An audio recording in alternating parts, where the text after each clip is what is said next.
Assalamualaikum warahmatullahi wabarakatuh.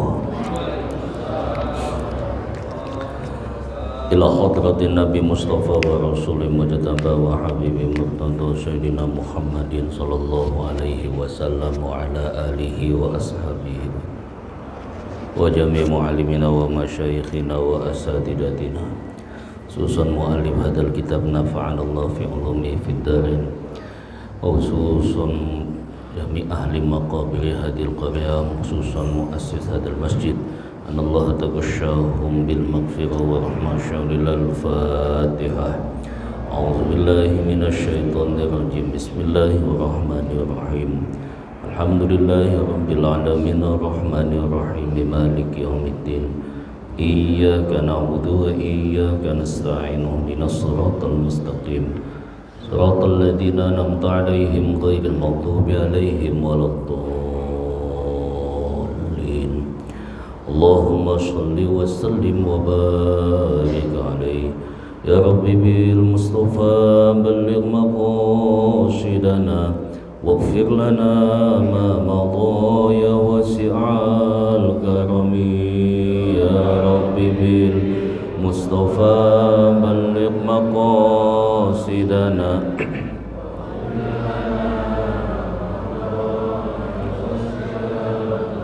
Muhammadun sayyidul kaunaini wa thaqalain wal fariqaini min urbi wa min ajami ya rabbi bil mustafa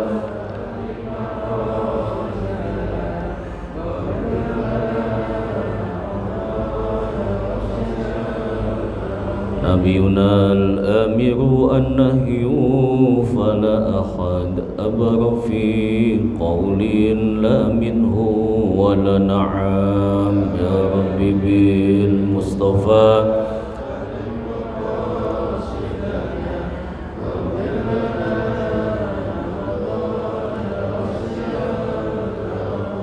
wal habibul ladzi turja syafa'atuhu likulli hawlim minal ahwali muqtahami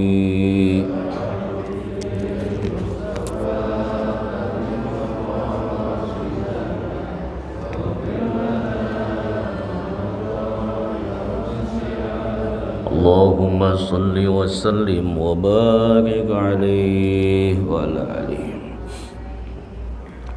Alhamdulillah, salatu wassalamu ala rasulillah Sayyidina Muhammad ibni Abdillah wa ala alihi wa ashabihi wa man tabi'al huda amma ba'du. Qala ta'ala yarfa'illahu alladhina amanu minkum walladhina utul ilma darajat. Wa qala an-nabi sallallahu alaihi wasallam talabul ilmi faridatun ala kulli muslimin wal muslimat. Kama qala Rasulullah sallallahu alaihi wasallam. Alhamdulillah, pertama-tama kita panjatkan puji dan syukur kepada Allah.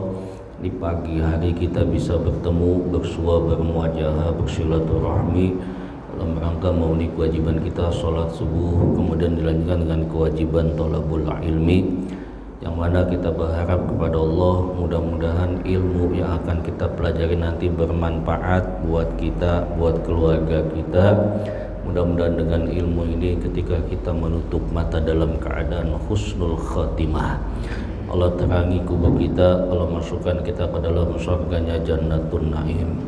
Salawat dan salam kita sampaikan kepada baginda Rasulullah sallallahu alaihi wasallam serta keluarga, para sahabat, para tabi'in hingga akhirnya sampai kepada kita umatnya yang mudah-mudahan diberikan syafaat pada hari kiamat nanti. Bapak Ibu yang saya muliakan, mari kita bersiap-siap kembali untuk melanjutkan taklim kita daripada kitab Nasaihul Ibad.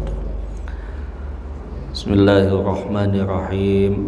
Qala musannifu rahimahullah wa nafa'ana fi ulumihi fid darain. Wal maqalatu at-tasi'ah. Nasihat atau artikel bab yang ke-9. An Sufyan Ats-Tsauri radhiyallahu anhu, bermula dari Sufyan Ats-Tsauri. Sufyan Ats-Tsauri, Ibnu Sa'id, Ibnu Masruq, Ibnu Habib, Ibnu Rafi, Ibnu Abdullah. Luqiba, dia ini punya lakab namanya Abu Abdillah Ats-Tsauri. Wulida, beliau dilahirkan Sita wa Tis'in Hijriyah pada tahun 96 Hijriah di Kufa atau di Irak. Tuwafia, adapun beliau wafat di Basrah di Irak juga. Arba samanya khamsa wa mi'ah khamsa wa mi'ah samanya wa khamsin di tahun 1550 Hijriah. Jadi Sufyan Ats-Tsauri ini salah satu tabi'in terkenal dengan kesolehannya, namun beliau juga salah satu dikatakan khulafa ur-rasyidin fil hadis, dalam ilmu hadis. Wahwa, adapun dia Syekhul Imam Malik, dia salah satu gurunya Imam Malik. Imam Malik aja berguru kepada Sufyan Ats-Tsauri. Jadi semenjak masih kecil kita sedikit mengupas manakib Sufyan Ats-Tsauri.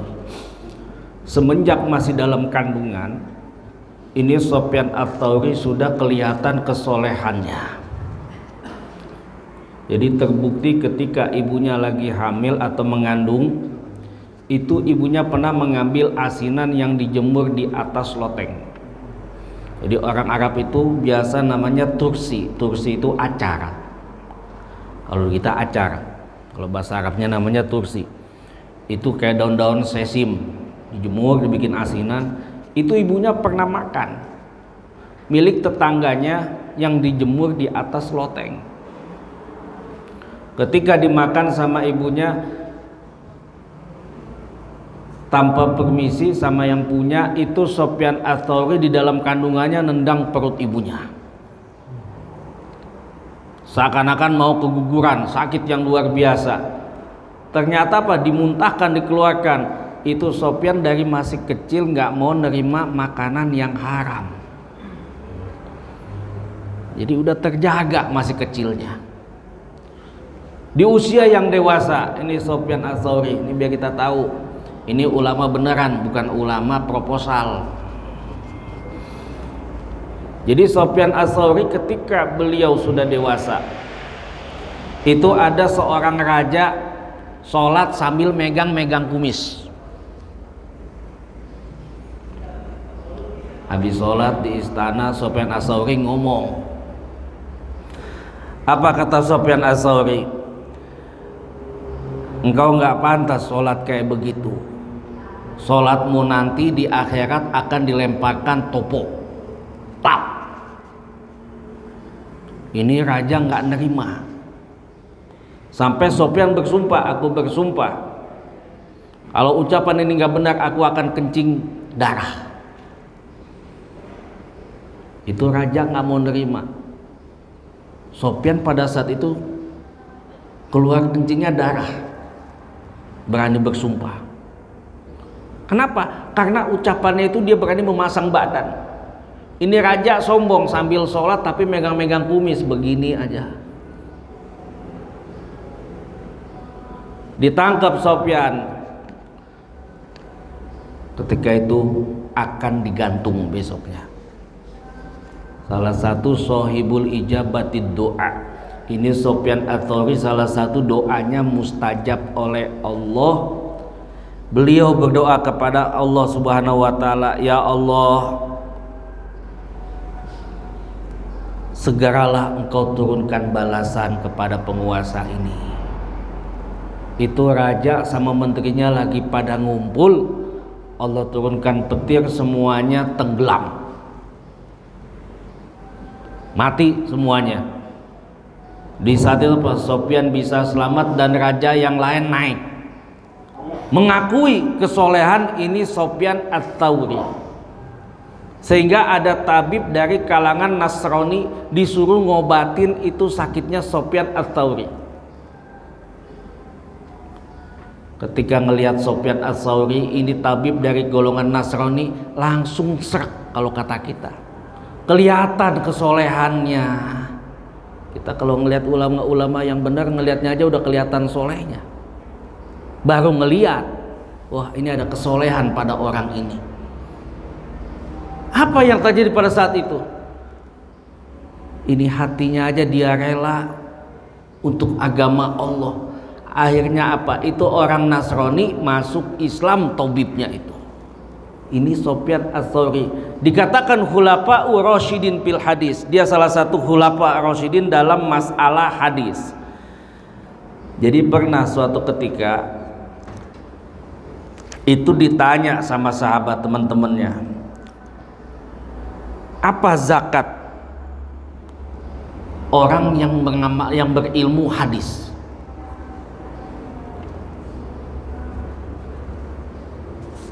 Ini Sufyan Ats-Tsauri apal 30.000 hadis. Kita arba'in apal nggak di sini? Alhamdulillah lewat. Itu Sufyan Ats-Tsauri pada saat itu apa? Apal 30.000 hadis. Ditanya, apa sih zakat hadis itu? Beliau jawab, aku tidak pernah menyampaikan ilmu hadis atau hadis sebelum aku mengamalkannya. Kalau kita kan baca-baca aja, santai, tapi belum mengamalkannya, belum dipakai. Sederhana aja. Seorang yang ahli hadis itu ketika dia menyampaikan satu hadis, ketika hadis itu tentang bab jenggot misalnya, yaltahi Rasul sallallahu alaihi wasallam, Rasulullah SAW memerah jenggot, itu dia sambil megang jenggot nyampeinnya. Dia piara jenggotnya, kagak dia copot, kagak dia potong. Sekalipun cuma ada satu helai. Kita nyampe nggak ke situ? Kita bicara puasa tenang keutamaan sita ayam di bulan Syawal, menyampaikan hadis itu pun harus sudah diamalkan. Lalu apa zakat hadis ini? Kata ditanya Sufyan Ats-Tsauri dengan kecerdasannya, dia bilang apa? Zakat hadis, orang yang mengamalkan hadis, setiap 200 hadis dia apal, dia pakai, dia amalkan minimal 5 hadis dia pakai dalam kehidupan sehari-hari. Kita ngupas bab hadis, apal udah baca kita 200 hadis, itu 5 hadis setiap hari kita amalin tuh. Babnya bab tersenyum, babnya bab kalimat thayyibah, babnya bab sedekah, babnya bab duha, babnya bab tahajud, babnya bab wudu. Itu selama satu hari itu 5 diamalin tuh, 5 amalan hadis itu. Itu Sufyan Ats-Tsauri terbiasa seperti itu. Makanya dikatakan khulafa'ur rasyidin fil hadis, sehingga salah satu muridnya yaitu Imam Malik bin Anas bin Malik bin Ashab bin Asbahi. Ini Imam Malik yang mempunyai mazhab Maliki, itu muridnya Imam Sufyan Ats-Tsauri. Qala musannifu rahimahullah, kullu ma'siyatin, setiap maksiat nasyiah yang timbul anis syahwah, daripada nafsu, au intisyaqun nafsi ila syai', maksiat itu timbul datangnya daripada nafsu atau syahwat. Bahwasannya maksiat itu salah satunya timbul datangnya dari syahwat atau nafsu seseorang. Apa itu nafsu? Nafsu itu kecintaan seseorang kepada sesuatu. Nafsu itu, cinta itu yang menguasai hatinya sampai melewati batas syariat. Orang kalau udah cinta cenderung kepada sesuatu, cinta itu bisa menjadikan sesuatu itu melewati batas syariat. Sekalipun sama syariat itu nggak boleh, kalau udah cinta orang bisa melewati batasan syariat. Itu cinta atau syahwat atau nafsu. Sehingga secara syar'i itu cinta, syahwat, sesuatu yang disukainya, sehingga melebihi batas syariat yang dilarang oleh Allah Subhanahu wa ta'ala. Ketika kita bicara nafsu, Al-Imam Abu Hamid Al-Ghazali mengatakan nafsu ada 7.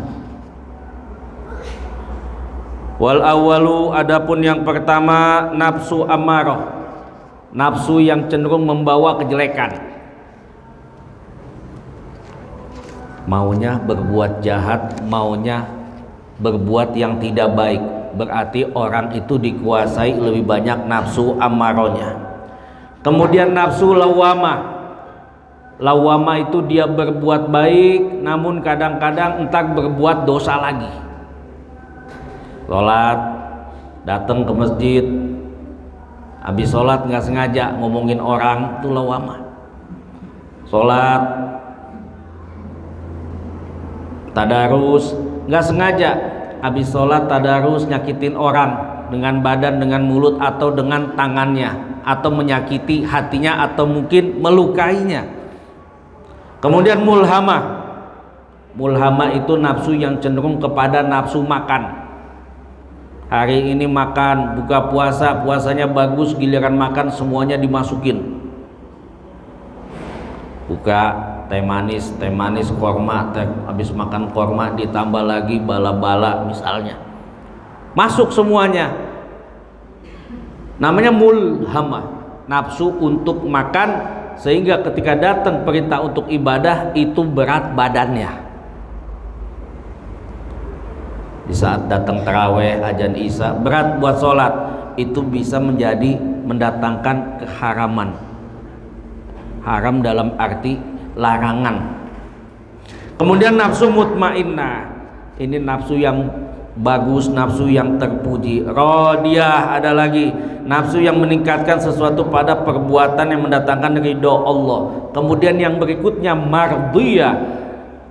Apa mardah itu? Semua yang dikerjakan mendapat ridho dari Allah Subhanahu wa ta'ala. Baru ada yang namanya nafsu kamilah. Apa itu nafsu kamilah? Nafsu yang sempurna, nafsu yang dipiliki oleh para nabi dan rasul alaihimussalatu wassalam. Sehingga kalau kita bicara nafsu, itu disebutkan dalam kitab Tanbihul Ghafilin. Jadi Allah pernah menciptakan nafsu dan juga akal. Ini akal dipanggil sama Allah. Dialog nih akal sama Allah. Akal. Ternyata akal ini makhluk. Dibilang sama Allah, akal. Siapakah aku, siapakah engkau? Dipanggil tuh akal. Akal ngejawab. Aku adalah hambamu, engkau adalah Tuhanku. Kemudian Allah berfirman, sungguh engkau makhluk yang baik yang aku ciptakan. Akal. Dipanggil nafsu. Panggil nafsu suruh menghadap. Itu nafsu datang diam aja. Ditanya, siapa kamu nafsu? Nafsu jawab, aku adalah aku, engkau adalah engkau. Sombong nafsu itu. Akhirnya apa? Itu nafsu diperintahkan sama Allah. Hei nafsu, pergi kamu ke neraka jahim. Dimasukkan selama 100 tahun dalam neraka jahanam. Dipanggil lagi, hei nafsu, siapakah engkau? Ternyata nafsu masih jawab, aku adalah aku, engkau adalah engkau. Tuh nafsu tuh. Orang kalau udah pakai nafsu, yang maju pikirannya ke depan adalah egonya. Dilempar lagi ke neraka ju'. Neraka ju' itu neraka yang tidak ada makanan. Kagak ada apa-apa. Neraka lapar. Setelah 100 tahun dipanggil lagi itu nafsu, nafsu, siapakah kamu? Dijawab, aku adalah aku, engkau adalah Tuhan, aku adalah hambamu, engkau adalah Tuhanku. Setelah 100 tahun masuk neraka ju', itu nafsu baru mengakui siapa dirinya, baru mengakui bahwasanya Allah itu Tuhannya. Dengan apa untuk mengalihkan nafsu? Disuruh berpuasa. Itu gambaran daripada nafsu dan akal. Makanya nafsu itu kata Imam Syafi'i, an nafsu katifli in syabba ala hubbi radha'ah. nafsu itu seperti anak kecil. Kalau dia nggak ditahan, kalau dia nggak dilapar, nggak dikenyangkan, ala hubbi rodoah, sepanjang itu dia akan terus menyusu sama ibunya. Jadi nafsu itu kudu ditahan. Dengan cara apa? Syabba, dikosongin, dilaparin. Kalau dikenyangin terus, terus aja tuh nafsu. Dengan cara berpuasa. Fa innahu yurja ghufranah. Dikatakan lagi di sini,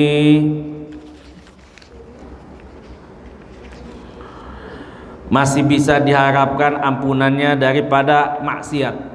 Orang yang melakukan maksiat karena nafsunya masih diampunin. Wa kullu maksiatin, adapun setiap maksiat, nusyiat, yang datang atau yang timbul, an kibri, adapun maksiat yang datang yang timbul daripada sifat sombong, da'u fadli, diantaranya merasa diri lebih mulia. Nah ini bahaya nih. Jadi orang kalau berbuat dosa karena nafsunya, fa innahu yurja ghufranaha, masih ada peluang, masih ada harapan untuk mendapatkan ampunan.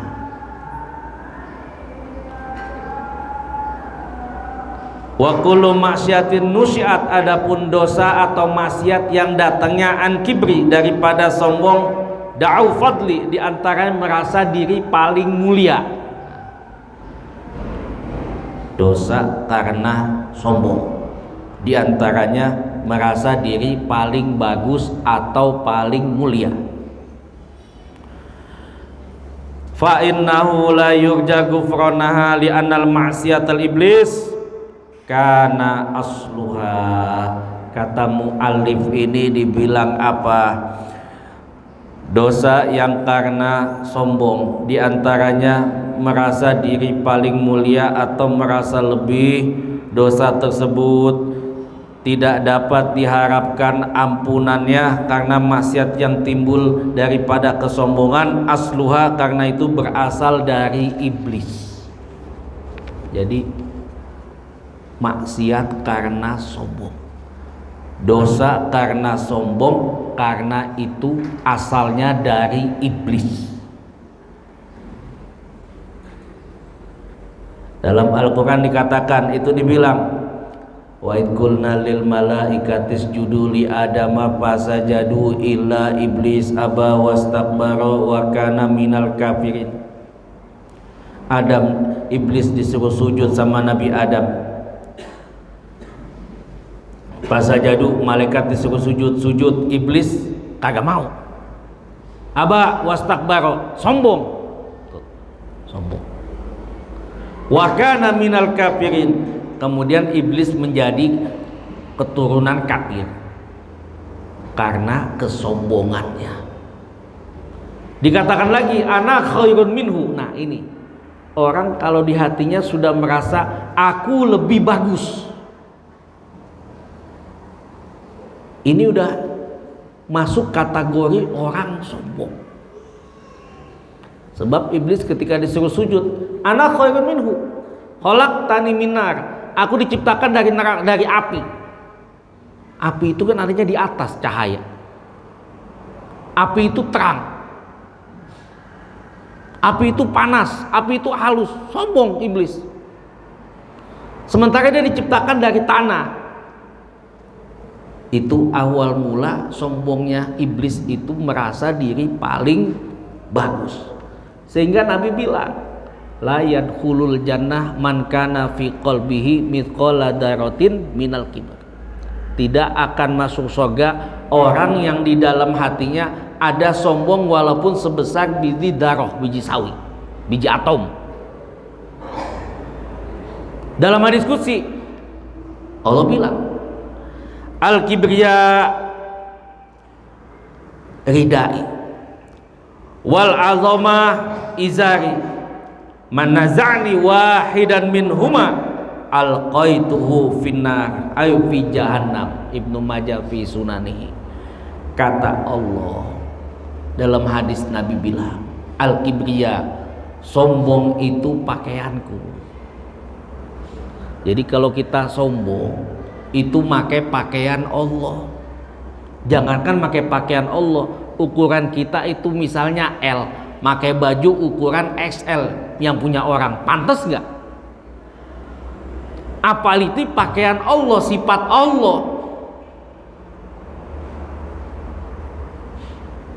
Wal azamah, adapun kemuliaan itu sorbanku, pakai ridaku.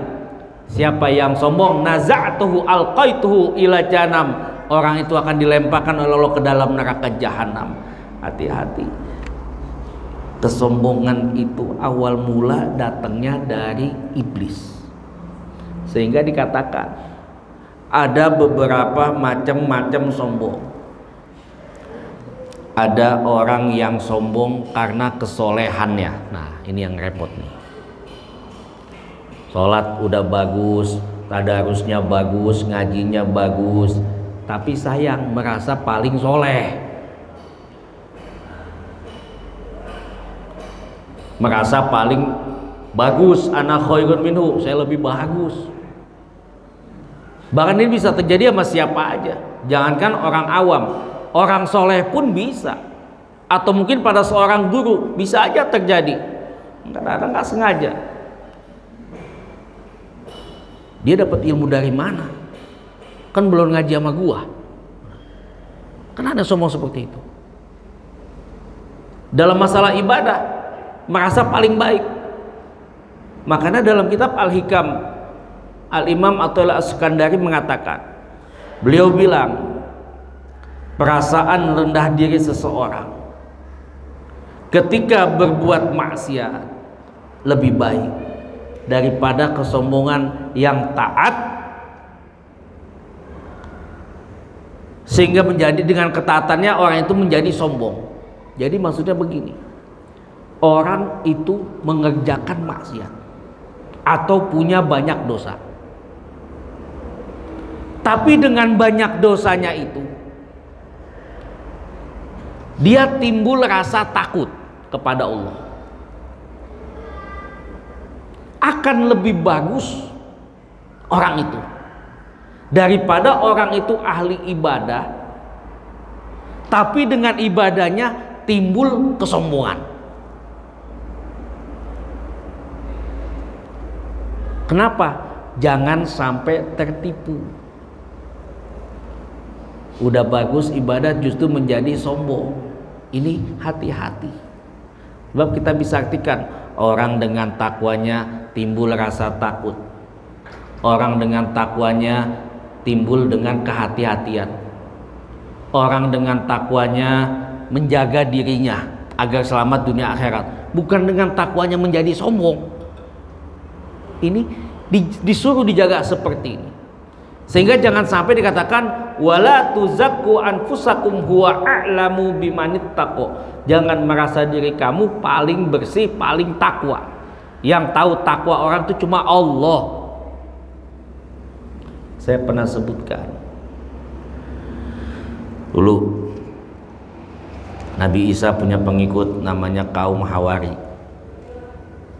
Hawariyun. Pengikutnya banyak. Ketika itu lewat pada suatu kampung, di situ ada perampok. Ngelihat Nabi Isa, langsung tertarik karena kesolehannya, pengen bisa seperti kayak Nabi Isa dan kaumnya. Ini perampok pengen ikut bergabung dengan Nabi Isa. Apa yang terjadi? Itu kaumnya sombong. Dia bilang apa? Waduh, kotor nih jemaah kita, ada perampok ikut gabung sama kita. Dihisab. Hei Isa, hitung tuh, siapa yang paling duluan taubatnya diterima oleh Allah? Apakah perampok itu, apakah kaummu? Ternyata apa? Yang diterima taubatnya itu seorang perampok daripada kaum yang lebih awal ikut berdakwah dengan Nabi Isa. Kenapa? Karena sifat sombongnya. Bahkan disebutkan di dalam Al-Hikam, itu dari Khalil ibn Ayyub, itu disebutkan dulu ada kalangan Bani Israel yang ahli ibadah. udah bagus ibadahnya. Sampai itu Allah berikan tanda, kalau orang itu lewat, itu awan selalu menjaganya. Jadi nggak kepanasan, nggak kehujanan. Itu udah ada tuh. Pada saat itu apa? Ada seorang pelacur. Dia bilang, wah ini orang soleh. Saya pengen ikut gabung bersama mereka biar saya terbawa solehnya, kebawa kebaikannya. Tapi apa pada saat itu? Si abid dari kalangan Bani Israel apa? Dia datang mengusir orang itu.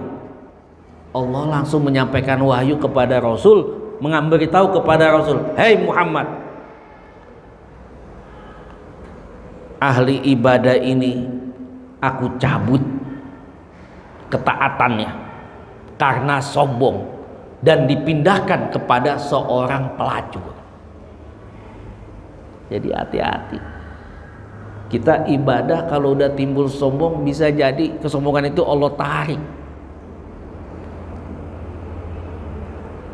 Allah pindahkan kepada orang lain. Jadi jangan merasa kalau udah bagus ibadah kita menjadi sombong, justru semakin takut, justru semakin tawadu. Banyak dicontohkan seperti tadi Bani Israel dari kalangan Bani Isa. Ada lagi yang sombong lagi karena ilmunya. Dulu ada Qarun, dia kaya. Ketika ditanya kekayaannya siapa? Innama utitu ala ilmi indi. Aku bisa kaya karena aku punya ilmu. Sombong, dibebesin ke danau Qarun, ada danaunya itu. Atau mungkin dengan ilmunya. Kita pernah menyebutkan dulu Imam Hasan Basri. Dia dengan keilmuannya yang begitu hebat,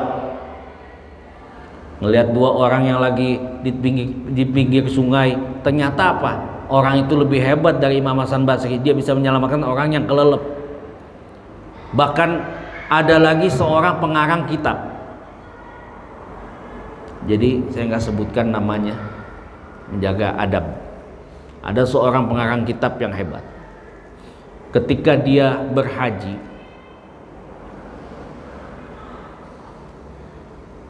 ada orang yang menawarkan jasa untuk membantunya. Ulama ini ahli fikih. Ini orang nggak kenal saya ya, nggak tahu siapa saya. Saya ini kan ahli fikih. Masa saya, dia baru pertama kali berangkat haji. Masa saya kudu pakai gaet, kalau bahasa kita mas sekarang begitu. Pakai mutawif. Itu ahli fikih itu ketika ngelihat Ka'bah langsung keluar air mata, terharu. Gak kerasa dia sholat sunat tahiyatul masjid di Masjidil Haram. Sama anak kecil diingetin, Syekh, tuan, nggak ada sholat sunat tahiyatul masjid. Kaget dia. Padahal orang alim, tapi yang ngingetin anak kecil. Kan malu tuh kalau kata kita. Nggak ada tahiyatul masjid di Masjidil Haram. Yang ada suruh perbanyak tawaf. Itu orang alim, ahli fikih. Itu diingetin seperti itu. Sombong sedikit aja, langsung diingatkan oleh Allah Subhanahu wa ta'ala. Nggak tanggung-tanggung, yang ngomong anak kecil. Makanya wa man takabbara wada'ahullah, Allah letakkan. Justru orang yang semakin bagus ibadahnya, orang itu semakin peduli. Bukan masa bodoh, bukan sombong. Hati-hati. Dalam kitab Makasyifatul Qulub itu disebutkan Abu Hasan. Abu Hasan ini terkenal sholat tahajudnya udah 70 tahun. Bayangin, 70 tahun tahajud sholat malamnya nggak pernah putus. Suatu ketika beliau akan sholat, itu kedatangan makhluk di depan rumahnya. Kalau kata kita mas, kalau dulu mas sumur lah, dia mau sholat, ditanya, wahai makhluk Allah, wahai hamba Allah, siapakah engkau? Dijawab, aku ini malaikat utusan Allah. Ada apa? Aku lagi mencari orang yang ahli sholat malam. Itu buku apa yang dibawa? Ini buku catatan-catatan orang yang ahli penjaga sholat malam. Dia udah senang, wah, saya pasti namanya ada di situ. Udah 70 tahun tahajud gak putus-putus. Senang tuh, ditanya, tolong lihatkan nama saya ada gak di situ. Dibuka, gak ada. Kira-kira orang udah ibadah 70 tahun, ketika malaikat turun bawa catatan namanya nggak ada, itu sedih gak tuh orang? Kecewa nggak? Ditanya lagi, kenapa nggak ada? Tolong tanyakan kepada Allah, ke Rabbmu. Ditanyakan tuh, turun lagi, dibilang apa? Kamu memang benar ahli tahajud, hebat, tapi kamu kenapa tidak peduli dengan yang lain? Dibilang apa? Dikatakan abdi, hambaku, aku haus. Dibilang, bukankah engkau Tuhan kami? Iya, aku Tuhan kamu. Engkau yang maha besar? Iya, aku maha besar. Di situ ada tetanggamu yang kehausan, kenapa kamu tidak memberikan air? Jemput, di situ ada rahmatku. Abdi, aku sakit. Bukankah engkau Tuhan? Iya, aku Tuhanmu. Di situ ada tetanggamu yang sakit, tengokin, di situ ada rahmatku. Abdi, hambaku, aku lapar. Bukankah engkau Tuhan kami? Iya. Engkau Tuhan yang bisa apa aja? Iya. Di situ ada hambaku yang kelaparan, jemput, di situ ada rahmatku, kata Allah Subhanahu wa ta'ala. Seorang yang dengan ibadahnya justru timbul kepedulian kepada orang lain, bukan menjadi takabbur. Man lam yahum bi amri mu'minin falaisa minni wala ana minhum. Orang dengan ibadahnya timbul sifat kepedulian, bukan dia masa bodoh. Ini Ramadan, ada malam ganjil, malam itikaf, mengejar Lailatul Qadar, ada tahajud.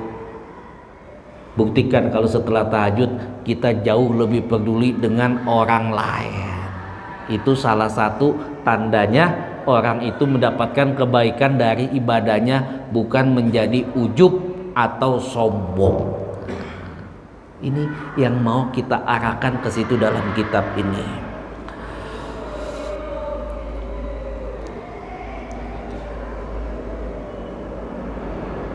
Wa minal kibri, adapun dari kesombongan itu, yu'jamu annahu khairun min Adam. Nah, dari sini dibilang bahwasannya iblis merasakan dirinya lebih bagus dari Nabi Adam. Zallatun, itu kesalahan. Yang adapun kesalahan Sayyidina Adam, karena asluhu minas syahwat, kesalahan Sayyidina Adam awalnya bermula dari syahwat.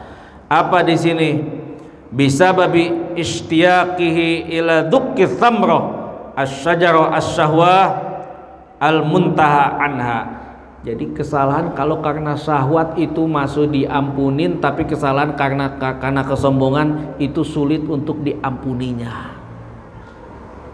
Nabi Adam melakukan kesalahan itu karena syahwatnya. Kenapa? Pengen makan buah khuldi. Diturunkan ke bumi, itu pun ada fase. Jangan deketin pohon ini, buah ini. Masih deketin, masih ada rahmat Allah. Ngambil, masih ada rahmat Allah. Ketika dimakan, ditelan, dicabut itu rahmatnya, baru diturunin. Jadi kalau ada maling ketangkep sekali, masih dia nyolong masih aman, karena masih dikasih rahmat, ditutupin. 2 kali masih dijaga, 3 kali atau berkali-kali dicabut rahmatnya, ketangkep, kebuka tuh aibnya. Jadi sekarang kita yang ada di sini, ini sebab rahmat Allah masih ditutupin aib-aib kita. Nabi Adam dijaga seperti itu. Baru karena syahwatnya makan buah khuldi, diturunkan ke dunia. Memohon kepada Allah, Rabbana zalamna anfusana wa illam taghfir lana wa tarhamna lanakunanna minal khosirin. Ya Allah, zalamna anfusana, saya udah zalim pada diri kami. Wa illam taghfir lana, kalau Engkau enggak ampunin, lanakunanna minal khosirin, saya akan menjadi rugi ya Allah. Puluhan tahun baru dijawab doa Nabi Adam, baru dikembalikan lagi ke surga. Ini apa? Dosa syahwat masih bisa terampuni, tapi dosa karena kesombongan dia, iblis itu sombong, mengatakan ana khairun minhu, itu dijadikan golongan orang-orang kafir. Ana khairun minhu, aku lebih bagus dari mereka. Sebab itu karena kesombongannya, iblis dipastikan tempatnya di neraka. Karena golongan kafirin, orang-orang kafir, keturunan yang kafir-kafir. Inilah yang dapat saya sampaikan.